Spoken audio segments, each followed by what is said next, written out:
Lakwatsa time. Actually, business trip po ito na may kasamang lakwatsa. At ayan, Puerto Princesa na. At pagdating po dito, may Grab na po sila. Bago pa lang po dito ang Grab etong taon na to pa lang. At heto na, nasa Hue Hotel Resort na kami dito sa Puerto Princesa. Actually, maganda po siya. At heto guys, papasok na po tayo sa loob at mag-room tour. Maganda siya at mabango, mukhang malinis at ang amoy walang amoy. At ang lababo po nila nasa labas. At meron din po sila nito, closet na walang pinto. At heto po ang aming kama. King size bed po siya, may full body mirror, TV at heto, pasukin natin ang showeran. Meron pa po siyang upuang semento kaya pwedeng umupo habang naliligo. Asa na ba ang mga switch at hindi mahanap ng lola nyo? At heto, meron pa po siya nitong parang blinds. Pwedeng panoorin ng naliligo na parang aquarium. What? At heto, meron din po siyang mirror dito na may pailaw. Hinahanap ko po ang trono at narito na ang kanilang trono. Nahanap ko na po ang switch. Ceiling mounted po ang shower at may telephone shower din po siya. At heto, silipin naman po natin kung ano ang meron sa likod ng mga kurtinang ito. Bulaga ka dyan. Naka-blinds pa po yan. Hindi po malabo ang aking cellphone. Wow! May garden po sa labas. At ayan, hindi po siya balkonahe. Paglabas po ninyo dyan, pwede na po kayong tumagos hanggang sa mga kabilang unit. Sa likod po niyang pader na yan, Robinson's Place na po. Kaya pagdungaw po ninyo dyan, matutuwa kayo. Hindi naman po maingay, pero maganda naman po ang view. At heto naman po ang kanilang roof deck. Nandito po ang swimming pool. Meron din po siyang bar. At dun sa gilid may maliit po siyang function room. Kaya kung meron po kayong meeting na malaki-laki, pwede po dyan. At dito naman po, meron din po siya neto. O, diba? Sosyal. Ang ganda. Wow!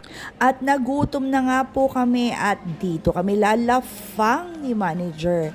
Tumawid lang po kami mula doon sa hotel papunta dito sa Robinsons. Parang nasa Manila rin po kayo pagdating nyo dito at maganda rin naman po yung place. At hindi lang yon, masarap din po yung pagkain. Talagang nag-enjoy ang lola nyo sa mga nilafang namin. Talagang napakasarap niya, puwera biro at only rice pa siya. Food review naman po tayo ngayon at heto na, monti ko nang malimot, sintensyahan ang kanilang barbecue. Masarap po yung barbecue nila, manamis na mes. At syempre masarap kasama ang rice at ang rice po nila only. At heto guys, meron po sila nitong oil. Na-miss ko na tong oil. Yun nga lang, baka mahilo ang lola niyo at matigok. At heto guys, yung kay manager naman po ang sisintensyahan natin at titikman ng lola nyo.